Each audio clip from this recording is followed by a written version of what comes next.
Believe it or not, sound design is more important than the quality of your video. I read a study by Anna Gebekridei on the importance of sound in film. This paper is called Film, Music, and Experimental Psychology, Reflections and Further Directions. Something that I took away from this paper was that your eyes can tolerate bad video quality, but your ears cannot tolerate bad audio quality. So even if you think your footage looks pixelated or uncinematic, you can capitalize by creating an effective sound design with no equipment. We will divide this course into 3 parts: background sounds, music and soundtrack, and editing production audio. For the purpose of this course, I recommend having either iMovie or Final Cut Pro, because the editing that will be demonstrated will use Final Cut Pro and the processes will be similar for iMovie. Of course, after this course is complete, you can look at different auditory editing softwares like Adobe Audition, Logic Pro X, Audacity, WavePad to enhance your skills. Ambient noises are background noises that are present in every location. These are distinct and subtle sounds created by the environment. Examples of these noises could be rustling leaves, distant traffic, air conditioning, muffled talking, floors creaking. These background noises give your film a more realistic feel. These are very important for building suspense and creating a cinematic feel to your video. Let's look at an example of why ambient noises are so important.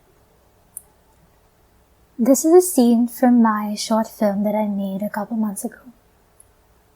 It's a short scene without any dialogue, and it's just a character going through a moment in her own bedroom. Let's look at why ambient noises are so important.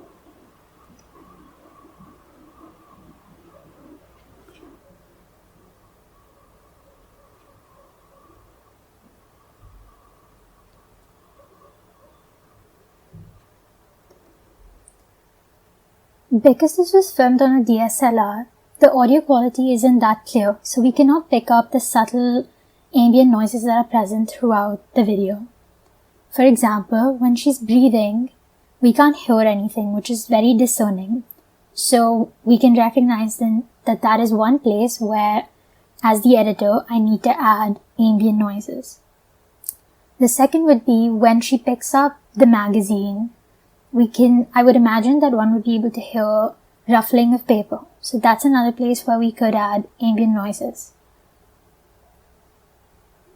When she turns the page right here, this is another place where we could consider adding ambient noises just to make the experience feel more cinematic. Finally, when she gets up, in this short moment, we can add ambient noises of the sheets ruffling. And if you want to go the long way, you could also add something here, just as we see the magazine come into focus and then out of focus. So we've recognized 1, 2, 3, 4, and 5. In a video of 26 seconds, we've already recognized 5 places where we need to add background noises. This is the key to figuring out how you can add small details to make your film very, very cinematic and professional looking. Let's come back to the example. For the first background noise, we needed human breathing. So I found this royalty-free human breathing sound effect on YouTube that I have just placed here for now. So let's play this and see how it works.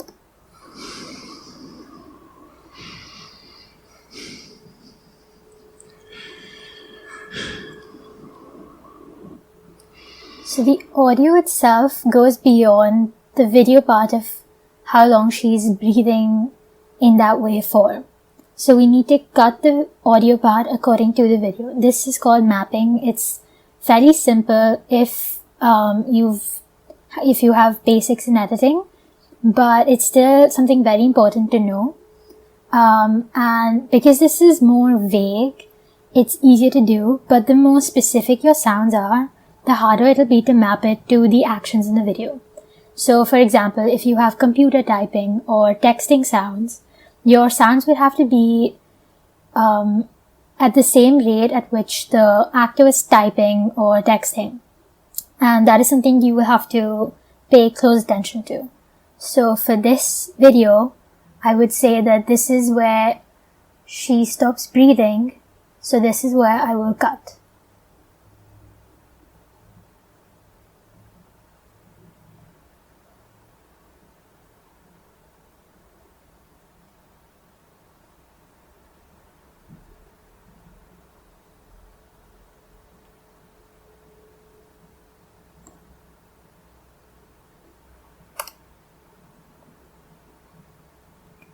I found another sound called page turning on YouTube, so that will work well with the magazine sound here, and we can also add it here.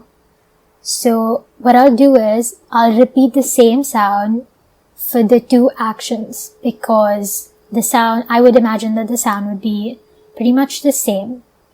This way you can save up on a lot of time. I use this technique for more vague sounds again, for example, footsteps or rustling, because you can repeat the same sounds over and over again and nobody will be the wiser. So let's see if our audio syncs with our video now.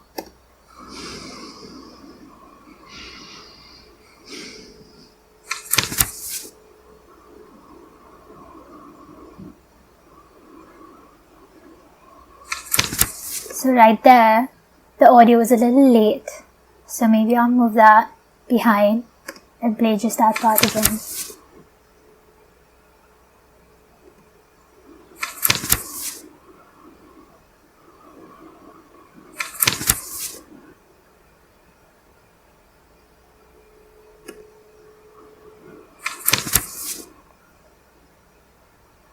Another trick that I use is to expand the video and the audio, so that I know exactly when the action is happening. So now we can see that the action is happening here, but our audio takes place here. So I'll just move this behind. That looks more like it. And you want to repeat this process for all the other sounds that you've selected. I usually make a list of all the ambient sounds I need to download, and then I go to YouTube and find all of those sounds in one go, because the downloading process becomes easier. And you map your sounds according to the video and you attach them so that they are in sync. Next, let's talk about music. Music is a very important element for a film. It helps create a sense of space and helps the audience take subconscious cues about emotions and underlying tension that the video alone would not be able to express.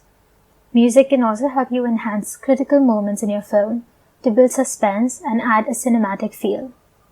Filmmakers have been experimenting with different kinds of music, ranging from opera to church music, to add an extra layer of emotional detail.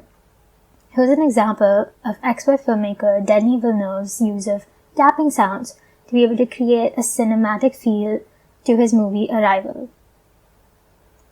As an amateur filmmaker, you have free range to explore and find the kind of music that suits your movie. You can use royalty-free music that's very easily available on Spotify and YouTube, or you can ask your musically inclined friends to compose a few chords for you. Lastly, production audio. For the purpose of this video, production audio is dialogue between two or more people in a movie, or a monologue where a character is speaking out loud when he or she is alone. Any audio that needs to be synchronized with the actor speaking and can only be recorded during the production phase is considered production audio. If you're using a DSLR, vlogging camera, or your phone, chances are that the audio quality can suffer. This is why make sure that all your important audio is recorded using voice notes or another such app on an external phone, so that you have backup in case the audio recorded in the raw footage is defective.